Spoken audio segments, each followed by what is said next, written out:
Hello everyone, this is Crota giving you a shoutcast of a game that I just played here on Metalopolis. Here you have me spawning as the red Terran player at the 12 o'clock location. Meanwhile, you have Sankaku spawning as the blue Protoss player. Now, Sankaku is normally a Zerg player. I did check his profile, and he is normally a Zerg player, so I guess he's off racing with Protoss. And we'll see how this game goes, and we can already see a very early probe scout coming in. And whenever you see an early probe like this, you have to be thinking to yourself that he's going to be trying to go for some sort of cheese play. Cheese play, very standard with the probe, just because he's able to warp in pylons, and then one probe is essentially able to build a lot of buildings at the same time, not like a drone, not like an SCV, where the SCV needs to be there to construct a building and the drone actually turns into the building.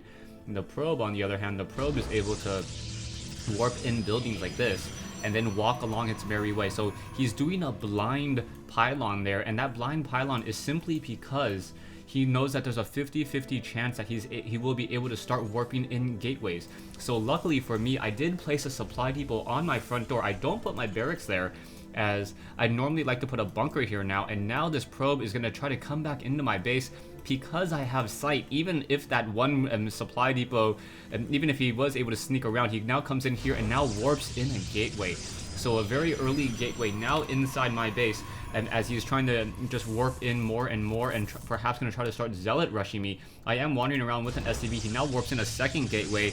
And at first I thought my opponent had spawned over here just because of the spawning time, but now I know that this probe did come into my base very early, and now I have some SCVs trying to chase down that one probe. It's not going to catch up to it, and now instead going to start attacking this one gateway. So this gateway now taking a fair amount of damage from multiple SCVs, 7 SCVs, 4 SCVs now trying to take down this, and my income is pretty much next to nothing at this point. I should be mining out with more of those SCVs, but I cannot let these gateways finish. One gateway will finish though, and I happen to notice out of the corner of my eye the probe going into my vents, and because of that, I know that he's most likely going to try to start cannon rushing me. That's a pretty common strategy. I also know that with the amount of pressure that he did place on me, and that front door needs to be resealed. So I leave one Marine over here to take down this pylon, bring in some SCVs over as well. These SCVs quickly scout out this pylon just as it's completed, so I'm going to be able to take down another building once again.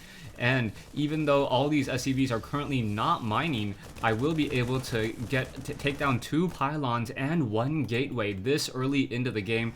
And now Sankaku has to realize that he's in a little bit of trouble here. One probe now trying to make its way back out. Another Marine being trained. Sankaku losing this pylon over here, going to lose this pylon as well. And then he will become supply locked for a little bit of time. He is now warping in a gateway, and I'm just wondering to myself, what can Sankaku do at this stage? Sankaku, because he tried to do an all-in maneuver with this proxy 10 gate, I know that he's probably going to perhaps rely on a forge fast expand or a forge of some sort in order to be able to fend off any attacks, perhaps trying to use that ramp to his advantage. So what do I think to myself? What's one unit that I have not used in a very long time and would like to see? I want to see some Reapers. So I'm going to go for dual racks Reapers now. I know someone told me that Reapers are completely useless, but Reapers are in main play strategy are pretty useless. You can't really open up a game saying, okay, I'm going to go Reapers.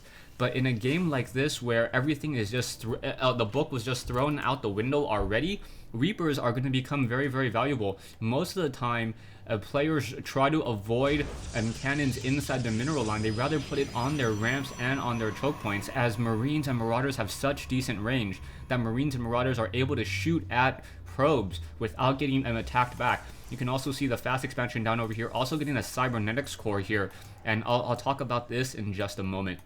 One Marine now moving out in order to do some scouting. There was a probe activating this Zelnaga watchtower, but I'm getting Reapers now. So 1 Reaper down, second Reaper being trained, and I am going to get 3 Reapers. The reason why I want to get 3 Reapers is that 3 Reapers are able to one-shot a probe, and that infinitely helps out to make sure that there isn't going to be any wasted shots on my Reapers if my Reapers target the same unit.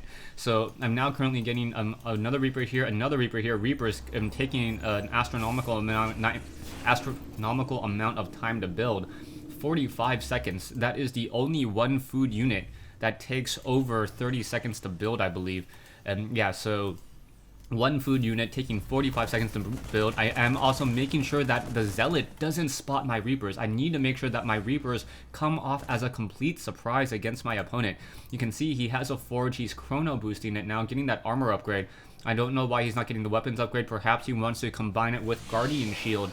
And then with Guardian Shield, the Protoss armor Zealots only take 2 damage per attack, so that would have been a pretty effective attack, except in comes this army of Reapers now. Taking a look at the harvester count, 30 probes against 26 SCVs. Now in come these Reapers. You can see how quickly these Reapers are just able to pick off one unit after another. Sentry tries to come in, quickly gets taken down, and now the probes are over here trying to engage, but I'm using that stutter step, doing a good job getting some distance between those 2 targets, and then just destroying all of his probes. Now down to 22 probes compared to 27. I try to follow him, and there's a photon cannon there. But I realized by looking first, there's a Twilight Council, and secondly, he actually gave me a little bit of a pocket of protection back here. It is very difficult for probes to try to engage me, so I can stay here and deny any mineral mining off of these mineral patches over here. Now taking after some of those probes. If he tries to mine up here as well, I'm just going to move my probes or the Reapers back up to the high ground and start picking off even more units. So jumping in between these 2 locations, getting target after target, and trying to take down those probes. And now in warps a Stalker, so that Stalker will be able to take down this Reaper. I was able to take down that Pylon though, hoping to disable that Stalker, but not going to work. Jump back up to the high ground. The Stalker now am not engaging once again, now using that stutter step, just getting more and more probe kills off. He is now down to 12 probes. The Stalker is going to finally engage. I'm going to try to back away. It looks as though the Stalker is going to try to catch up to my Reapers, but I believe the Reapers move exactly this or a little bit faster than those Stalkers, and the Reapers are able to escape. So now 27 harvesters compared to 16. I have a second orbital command. I have double factories down, and I spotted, and it was very critical that I spotted this Twilight Council. By spotting this Twilight Council, I know that my opponent most likely is going to try to go for Dark Templar. Dark Templar is essentially the only thing that can really save him in this game if I do not have detectors. That's the reason why I'm trying to get a Raven right now. I am currently supply locked, spending a lot of my microing on those Reapers. Zach over here quickly getting in a supply drop and now transferring some SCVs over. So yeah, I completely countered the cheese with cheese, I guess essentially cheese of my own, using those Reapers and really effectively getting a lot of kills. And you can see that the Dark Shrine currently warping in. How many kills did the Reapers get? 11 kills. Well, that was a new Reaper. 8 kills and 5 kills. So 11, 8, and 5. What, 24 probes? 24 probe kills and maybe a couple buildings as well. So that was really, really effective harassment here. Sankaku now trying to mine as much gas as possible as he wants those Dark Templar. He only has 1 gateway though, or 1 warp gate. I am going to get my Raven now in the air, also getting a missile turret, just in case that he is able to push into my base when my Raven is away. I have a missile turret here on the high ground, which is pretty well protected. Dark Templar, it will be able to spot Dark Templar on the low ground without actually taking any damage of its own. You can see I'm mining up with 37 harvesters, 2 mules, a very strong economy. My 1,300, 1,400 minerals as I'm getting these mules, trying to mine more and more minerals, and yeah, mine more and more minerals. Back over here, another pylon trying to be another probe trying to be warped in, or another pylon being warped in here. In comes the probe. It quickly sees that there's a Raven in the air, and he knows that his days are numbered, knowing that he cannot do very much at all. That I was essentially 1 step ahead of him throughout the rest of the game. So Sankaku leaves the game. So just want to show you 2 things in this matchup, just because I felt very proud of myself in that I was able to keep track of the game pace, keep track of what my opponent was doing, and predict his movements. Also, I also did not overreact to the gateways warping in my current base. I brought over enough SCVs, chased that probe around, was able to keep sight of him as well. Knew that he was going to try to warp into the backside of my base, perhaps hit a pylon and some photon cannons as well. I was able to quickly take care of those, and then rushing in to take out his main base with Reapers with that fast movement speed, using 3 Reapers, effectively shutting down his economy and evening out the game, because Sankaku would have been able to barrel his way back in and just fight his way back in with off of 2 Nexuses. Off of 2 Nexus, he would have gotten a very strong economy, but I was able to slow it down even further, just using that stutter step, taking down multiple probes, taking down some pylon over here as well, and then retreating while macroing up my army, making sure after I saw that Twilight Council to get a Raven. And as soon as that Raven was in play, I knew that the Sankaku knew that there was not much he could do at all. I could move out with this attacking force. He couldn't really counter it. There's a medevac in the group. There's some marauders with concussive shells, and that's the game. Thanks for watching. Thanks for listening.